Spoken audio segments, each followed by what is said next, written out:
Hi all welcome back to my channel journey with Pooja. నేనైతే videos చేసి చాలా రోజులైతే అయిపోయింది కదా. ఈ వీడియో ఏంటంటే నా బర్త్డే వ్లాగ్ అనమాట. డైలీ క్లాస్ ఉండడం వల్ల నాకైతే కుదరలేదు వీడియో పోస్ట్ చేయడానికి. ఇంకా ముందు రోజు అయితే మెహందీ పెట్టించుకున్నాను. మా ఫ్రెండ్ పెట్టింది, తను ముస్లిం అనమాట. ముస్లిమ్స్ ఎంతైనా చాలా బాగా పెడతారు కదా మెహందీ. నాకు నార్మల్గా అయితే మెహందీ అయితే అసలు నచ్చదు. గోరింటాకు అయితే పెట్టుకుంటా కానీ మెహందీ అయితే అసలు నచ్చదు. ఇప్పుడు ఎందుకు పెట్టుకున్నా అంటే జస్ట్ ఫర్ ఫొటోస్ అంతే. ఈవినింగ్ కెమెరాతో ఫొటోస్ తీయించుకుందాం అనుకున్నాను. ఇంకా అందుకోసం అని చెప్పేసి పెట్టుకున్నాను, ఫొటోస్లో బాగా పడిద్దని. ఇంక మా వాళ్ళు ఏంటంటే సర్ప్రైజ్ ఇచ్చారు. నేను ఎప్పుడు కేక్ కట్ చేపిస్తారు కానీ నైట్, ఈసారి వద్దు నేను ఈవినింగ్ చేసుకుంటానని చెప్పాను. వాళ్ళకేమో రూమ్లో కేక్ కట్ చేయించిపోతే మళ్ళీ సాటిస్ఫాక్షన్ ఉండదని చెప్పేసి నైట్ అయితే కేక్ కట్ చేయించారు. ఇంక మార్నింగ్ లేచిన వెంటనే అయితే నేను ఫుల్గా తలకైతే ఆయిల్ పెట్టుకున్నాను. నేను ఎక్కడో విన్నాను, బర్త్డే రోజు తలకి ఫుల్గా ఆయిల్ పెట్టుకొని మనం హెడ్ బాత్ చేస్తే చాలా మంచిదంట. అందుకని మార్నింగ్ అయితే లేచి ఆయిల్ పెట్టుకొని హెడ్ బాత్ చేశాను. ఇంక వచ్చిన వెంటనే అయితే దేవుడి దగ్గర అయితే కడ్డీలు వెలిగించాను. నేను ముందు వీడియోలో చెప్పా కదా, మా ఫ్రెండ్ దగ్గర ఒక పట్టం ఉందని చెప్పేసి తన షెల్ఫ్లో అలా పెడితే వెళ్ళి దండం అయితే పెట్టుకొని ఇంకా కడ్డీలను అయితే రూమ్లో అలా తిప్పాను. అప్పుడప్పుడు ఇలా నాలో భక్తి అయితే పొంగిపోయిద్ది.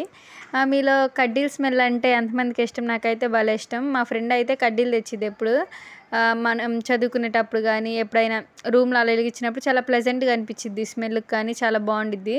ఇంకా ఇక్కడ మా ఫ్రెండ్ ఏంటంటే ఇన్స్టంట్ సేమియా ఉండేది కదా, అది తెచ్చింది. హాలిడేస్ నుంచి వచ్చేటప్పుడు అయితే తెచ్చింది. ఇక్కడ ఇప్పుడు మీరు ఈ వీడియో చూసిన తర్వాత జూనియర్స్ అడుగుతారు కెటిల్ ఎలా ఉందా అక్క అని. కెటిల్ ఇలా ఎలక్ట్రానిక్స్ గ్యాజెట్స్ అవన్నీ అయితే ఎలా అయితే లేదు. ఈ కెటిల్ ఏంటంటే తెలిసిన ఎవరో సీనియర్ అక్కకి హెల్త్ బాగాలేకపోతే తను హాట్ వాటర్ కోసం అయితే తెచ్చుకుంది. అక్కని వెళ్ళి అడిగి తెచ్చుకున్నాం అనమాట ఈరోజు పాయసం చేసుకోవడానికి. ఈరోజు నా బర్త్డే స్పెషల్గా మా ఫ్రెండ్ చేస్తుంది అనమాట. ఇంటి దగ్గర ఉంటే ఇవన్నీ కామన్ కదా, ఇంటి దగ్గర ఉంటే చిన్నప్పుడు అయితే పాయసము ఇంకా పులిహోర అవి ఎప్పుడు కామన్, ఎవ్రీ బర్త్డేకి అయితే ఇవే ఉంటాయి.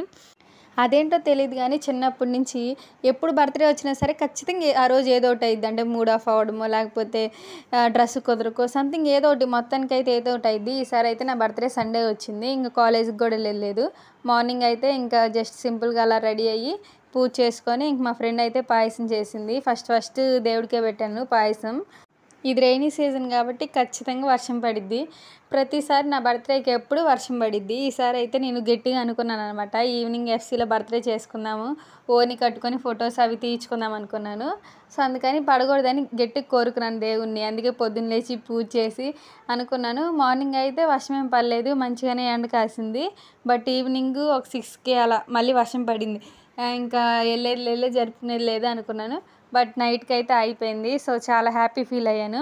ఫస్ట్ టైం నేను అనుకున్నది అయినట్టుంది నా బర్త్డే రోజు. ఇంకా మా ఫ్రెండ్స్ అందరం అయితే ఇలా కూర్చొని పాయసం అయితే తిన్నాము. లిటరల్లీ పాయసం అయితే చాలా బాగుంది. నేను ఇంట్లో మా అమ్మ జీడిపప్పు కిస్మిస్ అన్నీ మంచి పాలు పెట్టి అన్నీ చేసినా సరే అస్సలు తినబుద్ధి కాదు. బట్ ఈరోజు ఏంటో చాలా బాగా అనిపించింది, చాలా టేస్టీగా ఉంది. మా ఫ్రెండ్స్కి కూడా బాగా నచ్చింది అనమాట. హాస్టల్స్లో ఉండే వాళ్ళకైతే ఇలా రూమ్మేట్స్ అందరం కలిసి తిన్నా ఏమైనా గేమ్స్ అలా ఆడుకున్నా సరే బెస్ట్ మెమరీస్లా ఉండిపోతాయి అనమాట. ఇంకెక్కడైతే మా అమ్మ కాల్ చేసింది అనమాట. ఎప్పుడు 12కి అయితే కాల్ చేసిద్ది. ఈసారి అయితే మా అమ్మ 12కి కాల్ చేయలేదు, 11:30 వరకు ఉందంట. బట్ తర్వాత ఇంక నిద్రపోయిందంట. బట్ పేరెంట్స్ విషెస్ మాత్రం మనకైతే ఎప్పుడూ ఉంటాయి. ఇంకెక్కడ నేనైతే పాయసం తింటున్నాను, చెప్పాను కదా చాలా బాగుందని. ఈసారి అయితే నా బర్త్డేకి తెలిసిన వాళ్ళు తెలియని వాళ్ళు చాలామంది అయితే విష్ చేశారు. మీ అందరికీ థ్యాంక్ యూ సో మచ్. కొంతమంది కామెంట్ కూడా పెట్టారు, థ్యాంక్ యూ సో మచ్ మీకు కూడా. ఇంకా స్టార్ట్ అయిపోయాము ఎఫ్సీకి అయితే. దారిలో ఒక అమ్మాయి చూసి వాళ్ళ ఫ్రెండ్తో అంటుంది అనమాట హ్యాపీ బర్త్డే టు అని. ఇంకా తనకి థ్యాంక్స్ చెప్పి ఇంకా అలా నడుచుకుంటూ అయితే స్టార్ట్ అయిపోయాము. ఇంకా ఈసారి ఏంటంటే నేను చెప్పా కదా ఎఫ్సీలో బర్త్డే చేసుకుంటున్నానని, మా క్లాస్మేట్స్ అండ్ మా రూమ్మేట్స్తో అయితే నేను బర్త్డే చేసుకున్నాను. నాకు తెలిసి మ్యాక్సిమం మెంబర్స్ అయితే జూలైలోనే పుట్టుంటారు. నా బర్త్డే రోజు ఇంకా 4 మెంబర్స్ అయితే ఉంది మా కాలేజ్లో బర్త్డే. ఇంకా స్కూల్లో కూడా అంతే అనమాట, ఎప్పుడు మ్యాక్సిమం 2-3 మెంబర్స్ ఉంటారు. ఎక్కువ మంది జూలైలోనే పుట్టినట్టున్నారు. ఇంకెక్కడైతే మా ఫ్రెండ్స్ అయితే ఆ కేక్ కటింగ్ దగ్గర అయితే ఉన్నారు, హాయ్ చెప్తున్నారు వీడియోకి. వాళ్ళకి తెలియదు నేను ఇది యూట్యూబ్లో పోస్ట్ చేస్తానని. ఎప్పుడో వాళ్ళకి తెలియదు అనమాట యాక్చువల్గా నేను వీడియోస్ అవి పోస్ట్ చేస్తానని. మేబీ వాళ్ళు ఎప్పుడో ఒకసారి ఫైండ్ చేసినప్పుడు వాళ్ళు చూసుకుంటారు కదా నేను వీడియోలో ఉన్నానని చెప్పేసి. ఒక బెస్ట్ మెమరబుల్ మూమెంట్స్గా ఉంటాయి అన్నమాట. ఎలా ఏమైనా సేవ్ చేసుకునే ఫ్రెండ్స్తో. ఇంకా కేక్ కటింగ్ అయిపోయిన తర్వాత అయితే మేము ఫుడ్ అయితే తింటున్నాము. ఇక్కడైతే మా ఫ్రెండ్ అయితే వీడియో తీయమని చెప్పాను.